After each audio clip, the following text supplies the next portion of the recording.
Robotic ശസ്ത്രക്രിയ laparoscopy ശസ്ത്രക്രിയയെക്കാട്ടിൽ വളരെയധികം പ്രയോജനമുണ്ടെന്നുള്ളതിന് യാതൊരു സംശയവും. നമസ്കാരം, ഞാൻ ഡോക്ടർ ചെറിയാൻ മാത്യു, കോഴഞ്ചേരി മുത്തൂറ്റ് ഹോസ്പിറ്റലിലെ general surgery, minimal invasive surgery, robotic surgery ഈ ഡിപ്പാർട്ട്മെന്റിന്റെ ഹെഡ് ഓഫ് ദ ഡിപ്പാർട്ട്മെന്റാണ്.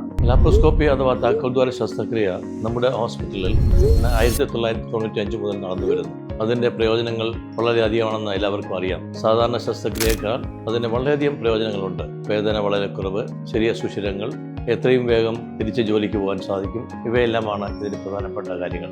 എന്നാൽ ഇന്ന് കഴിഞ്ഞ 1.5 വർഷമായി റോബോട്ടിക് ശസ്ത്രക്രിയ നമ്മുടെ ആശുപത്രിയിൽ നടന്നു വരുന്നു. റോബോട്ടിക് ശസ്ത്രക്രിയ ലാപ്രോസ്കോപ്പി ശസ്ത്രക്രിയയെക്കാട്ടിൽ വളരെയധികം പ്രയോജനമുണ്ടെന്നുള്ളതിന് യാതൊരു സംശയമില്ല. റോബോട്ടിക് ശസ്ത്രക്രിയ ചെയ്യുമ്പോൾ ഒന്നാമത്തെ കാര്യം അതിന് പെയിൻ വളരെ കുറവാണ് എന്നുള്ളതാണ് ഏറ്റവും പ്രധാനപ്പെട്ട കാര്യം. രണ്ടാമത്തെ കാര്യം എന്ന് പറയുന്നത് അതിൻ്റെ പ്രിസിഷനാണ്. വളരെ കൃത്യമായ രീതിയിൽ നമുക്ക് ശസ്ത്രക്രിയ ചെയ്യാൻ സാധിക്കും. മൂന്നാമത് പറയുന്നത് ഇത് 3D ഡയമെൻഷനുള്ള ഒരു വ്യൂ ആയതിനാൽ അതിനെ വളരെ ഭംഗിയായി കാണുവാനും എത്ര ഡിഫിക്കൽട്ടായിട്ടുള്ള പ്രശ്നമുള്ള കേസുകൾ നമുക്ക് ചെയ്യുവാനും സാധിക്കും എന്നുള്ളതാണ് റോബോട്ടിക് ശസ്ത്രക്രിയയുടെ പ്രധാനപ്പെട്ട കാര്യം. ഇന്ന് റോബോട്ടിക് ശസ്ത്രക്രിയ കോംപ്ലിക്കേറ്റഡ് കേസുകളായ ക്യാൻസർ സർജറി, അതുപോലെ തന്നെ ഹെർണിയ സർജറി, യൂട്രസിൻ്റെ സർജറീസ്, അങ്ങനെയുള്ള സർജറികളെല്ലാം നമുക്ക് റോബോട്ടിക് ശസ്ത്രക്രിയ ഇന്ന് ചെയ്തു വരുന്നു.